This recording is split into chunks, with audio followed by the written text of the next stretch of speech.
महाभारत में द्रोण पुत्र अश्वत्थामा एक ऐसा योद्धा था जो अकेले के ही दम पर संपूर्ण युद्ध लड़ने की क्षमता रखता था। कौरवों की सेना में एक से एक योद्धा थे। पांडवों की सेना हर लिहाज से कौरवों की सेना से कमजोर थी, लेकिन फिर भी कौरव हार गए। महाभारत युद्ध के समय गुरु द्रोणाचार्य जी ने हस्तिनापुर राज्य के प्रति निष्ठा होने के कारण कौरवों का साथ देना उचित समझा। अश्वत्थामा भी अपने पिता की तरह शास्त्र व शस्त्र विद्या में निपुण थे। महाभारत के युद्ध में उन्होंने सक्रिय भाग लिया था। महाभारत युद्ध के बाद जीवित बचे 18 योद्धाओं में से एक अश्वत्थामा भी थे। अश्वत्थामा को संपूर्ण महाभारत के युद्ध में कोई हरा नहीं सका था। वे आज भी अपराजित और अमर हैं। आओ जानते हैं अश्वत्थामा के जीवन से जुड़े ऐसे 10 रहस्य जिसको हर कोई जानता चाहता है और अंत में ऐसा रहस्य तो अभी तक कोई नहीं जान पाया है। तो आपसे अनुरोध है आप हमारे साथ वीडियो के अंत तक जरूर बने रहे। अगर आपने हमारे चैनल को अभी तक सब्सक्राइब नहीं किया है तो कृपा करके चैनल को सब्सक्राइब जरूर कर ले। अश्वत्थामा द्रोणाचार्य के पुत्र थे। द्रोणाचार्य ने शिव को अपनी तपस्या से प्रसन्न करके उन्हीं के अंश से अश्वत्थामा नामक पुत्र को प्राप्त किया। उनकी माता ऋषि शरद्वान की पुत्री कृपि थी। द्रोणाचार्य का गोत्र अंगेरा था। तपस्यारत द्रोण ने पितरों की आज्ञा से संतान प्राप्ति हेतु कृपि से विवाह किया। कृपि भी बड़ी ही धर्मज्ञ, सुशील और तपस्विनी थी।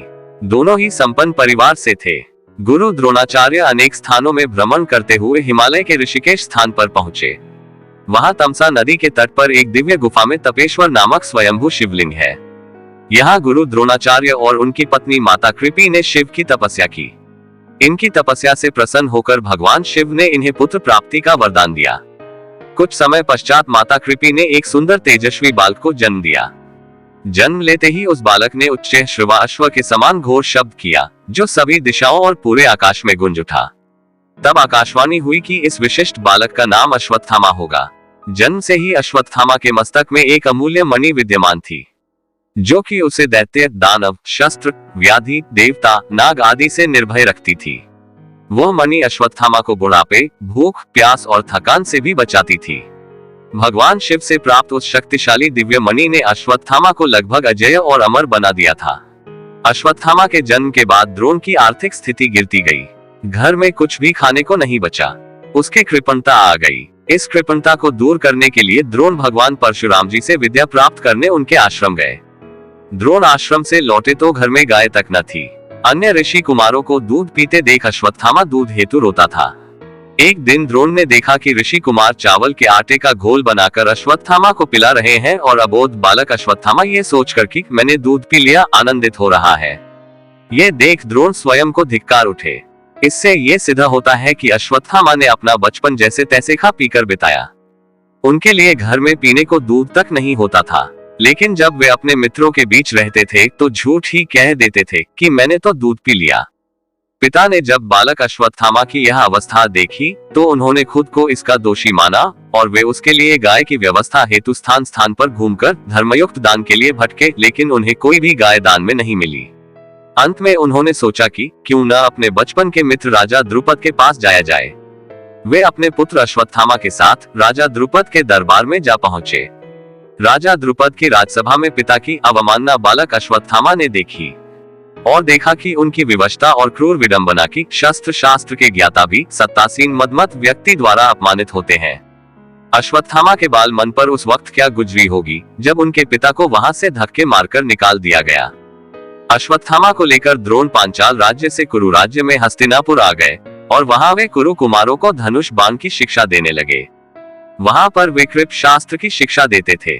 अश्वत्थामा भी पिता के इस कार्य में मदद करने लगे। वे भी कुरुओं को बाण विद्या सिखाते थे। बाद में द्रोण कौरवों के आचार्य बन गए। उन्होंने दुर्योधन सहित अर्जुन आदि को शिक्षा दी। आचार्य के प्रति उदारता दिखाते हुए पांडवों ने गुरु दक्षिणा में उनको द्रुपद का राज्य छीन कर दे दिया। बाद में द्रोण ने आधा राज्य द्रुपद को लौटा दिया और आधे को उन्होंने अश्वत्थामा को दे दिया था। उत्तर पांचाल का आधा राज्य लेकर अश्वत्थामा वहां के राजा बन गए और उन्होंने अपने राज्य की राजधानी अहिच्छत्र को बनाया। अब द्रोण भारत भर के सबसे श्रेष्ठ आचार्य थे। कुरु राज्य में उन्हें भीष्म, धृतराष्ट्र, विदुर आदि से पूर्ण सम्मान प्राप्त था, अतः अभावों के दिन विदा हो गए थे। अश्वत्थामा जीवन के संघर्ष की आग में तपकर सोना बना था। महान पिता द्रोणाचार्य से उन्होंने धनुर्वेद का ज्ञान प्राप्त किया था। द्रोण ने अश्वत्थामा को धनुर्वेद के सारे रहस्य बता दिए थे। सारे दिव्यास्त्र, आग्नेय, वरुणास्त्र, पर्जन्यास्त्र, वायव्यास्त्र, ब्रह्मास्त्र, नारायणास्त्र, ब्रह्मशिर आदि सभी उसने सिद्ध कर लिए थे। वह भी द्रोण, भीष्म, परशुराम की कोटि का धनुर्धर बन गया। कृप, अर्जुन व कर्ण भी उससे अधिक श्रेष्ठ नहीं थे। नारायणास्त्र एक ऐसा अस्त्र था जिसका ज्ञान द्रोण के अलावा महाभारत के अन्य किसी योद्धा को नहीं था। यह बहुत ही भयंकर अस्त्र था। अश्वत्थामा के ब्रह्मतेज, वीरता, धैर्य, तितिक्षा, शस्त्र ज्ञान, नीति ज्ञान, बुद्धिमत्ता के विषय में किसी को संदेह नहीं था। दोनों पक्षों के महारथी उसकी शक्ति से परिचित थे।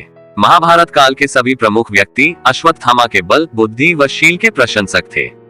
भीष्म जी रथियों व अतिरथियों की गणना करते हुए राजा दुर्योधन से अश्वत्थामा के बारे में उनकी प्रशंसा करते हैं, किंतु वे अश्वत्थामा के दुर्गुण भी बताते हैं। उनके जैसा निर्भीक योद्धा कौरव पक्ष में और कोई नहीं था। जब राक्षसों की सेना ने घटोत्कच के नेतृत्व में भयानक आक्रमण किया तो सभी कौरव वीर भाग खड़े, तब अकेले ही अश्वत्थामा वहां अड़े रहे। उन्होंने घटोत्कच के पुत्र अंजन पर्वा को मार डाला। साथ ही उन्होंने पांडवों की एक अक्षौहिणी सेना को भी मार डाला और घटोत्कच को घायल कर दिया। अश्वत्थामा कौरव सेना के प्रधान महारथी थे। कुरुराज ने अपने पक्ष की 11 अक्षौहिणी सेना को 11 महारथियों के सेनापतित्व में संगठित किया था।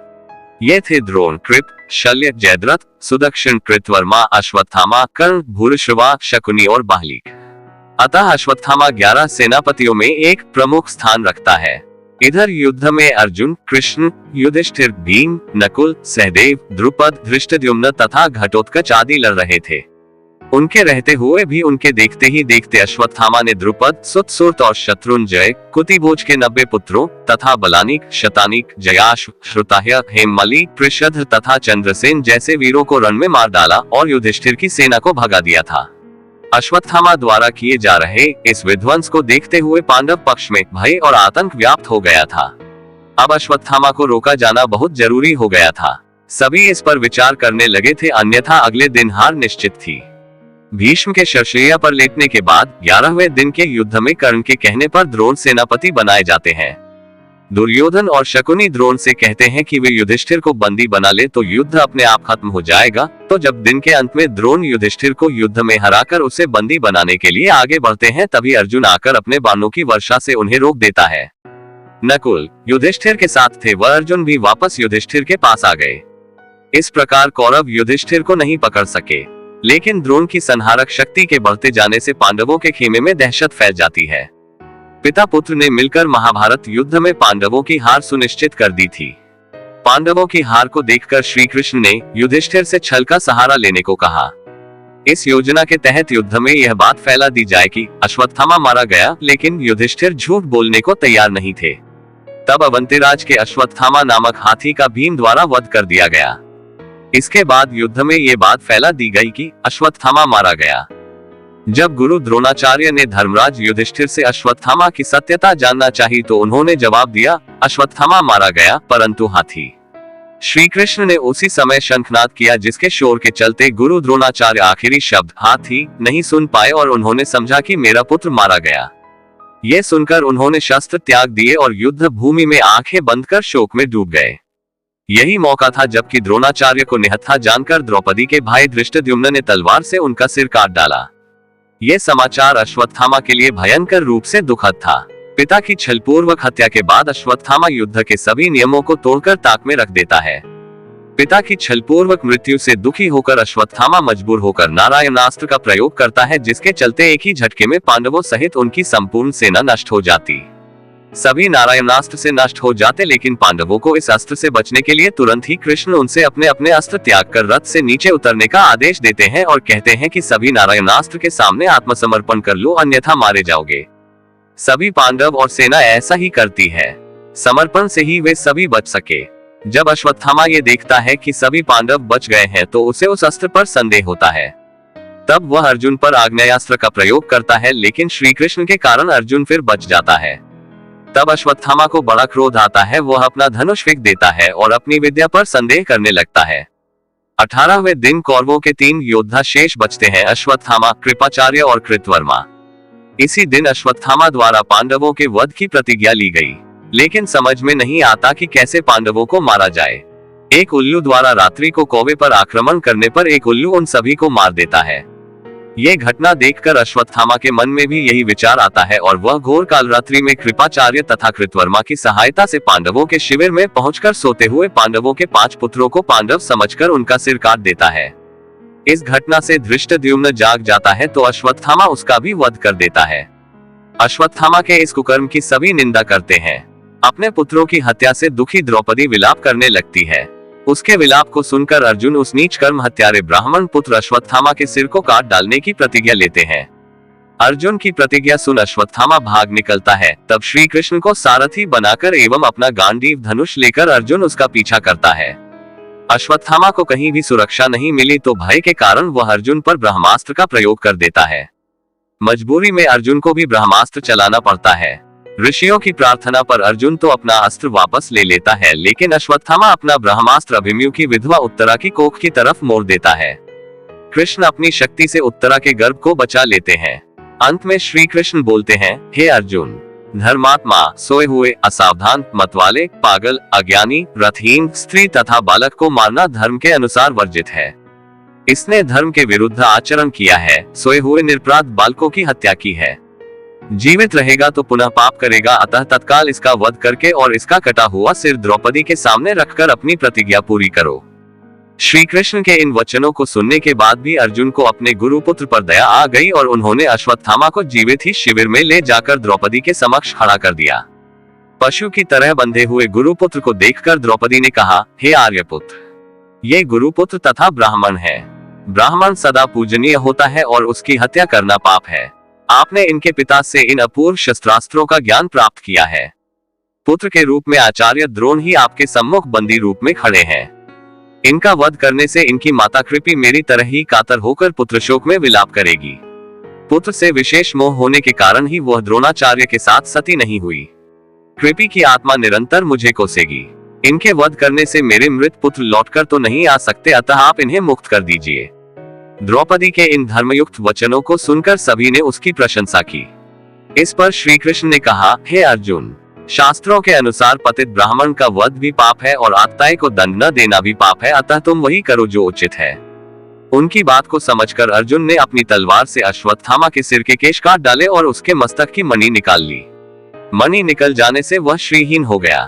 श्री कृष्ण ने अश्वत्थामा के पतित कर्मों के कारण ही अश्वत्थामा को ये शाप दिया था कि जिस प्रकार तूने पतित कर्म कर द्रौपदी की ममता को सदा के लिए शोक संतप्त दिया है, उसी तरह तू भी अपने इस अमूल्य मणि के विच्छेदित किए जाने से हुए घाव के साथ जीवित रहेगा। तू मृत्यु मांगोगा किंतु तेरी मृत्यु नहीं होगी।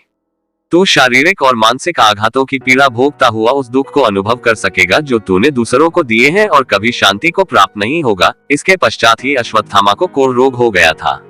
पवित्र स्कंद पुराण के अनुसार बाद में ऋषि वेद व्यास की सलाह पर अश्वत्थामा ने कई वर्षों तक भगवान शिव की कठोर तपस्या की और उनकी भक्ति से प्रभावित होकर अंततः भगवान शिव ने अश्वत्थामा को श्री कृष्ण के श्राप से मुक्त कर दिया। और यह भी कहा जाता है कि यही वह क्षण था जब अश्वत्थामा भगवान शिव के आशीर्वाद से अमर हो गए थे। इस प्रकार हिंसा और अभिशाप में, क्रोध और विषाद में इस महान विद्वान और दुर्धर्ष वीर की कथा का समापन होता है। युधिष्ठिर ने भगवान कृष्ण के सामने प्रश्न रखा था कि अकेले अश्वत्थामा ने इतना भयानक कांड कैसे कर दिया। कृष्ण कहते हैं कि यह कर्म अश्वत्थामा ने शिवजी से प्राप्त शक्ति से किया। कृप, हार्दिक्य तथा अश्वत्थामा तीनों ने महाविनाश कर यह संवाद दुर्योधन से कहा। फिर राजा धृतराष्ट्र को बताया और कहा कि हम 3 हैं और पांडव 5 हैं और कोई नहीं बचा। फिर वे तीनों दिशाओं में चले गए। कृप हस्तिनापुर गए, कृतवर्मा द्वारिका तथा अश्वत्थामा व्यास के साथ वन चले गए। आज भी भारत के जंगलों में अश्वत्थामा को देखे जाने की घटनाएं दर्ज की जाती है। कभी उसे मध्य प्रदेश के जंगलों में देखा गया तो कभी उड़ीसा के और कभी उत्तराखंड के जंगलों में। शिव महापुराण शतरुद्र संहिता के अनुसार अश्वत्थामा आज भी जीवित है और वे गंगा के किनारे निवास करते हैं, किंतु उनका निवास कहाँ है यह नहीं बताया गया है। तो साथियों, ये था अश्वत्थामा के जीवन का रहस्य। यह वीडियो आपको कैसी लगी कृपा करके कमेंट बॉक्स में जरूर बताना। अगर अच्छी लगी हो तो एक लाइक जरूर कर देना। मिलते हैं इसी प्रकार की एक और वीडियो में, तब तक के लिए जय श्री राम, जय माता की।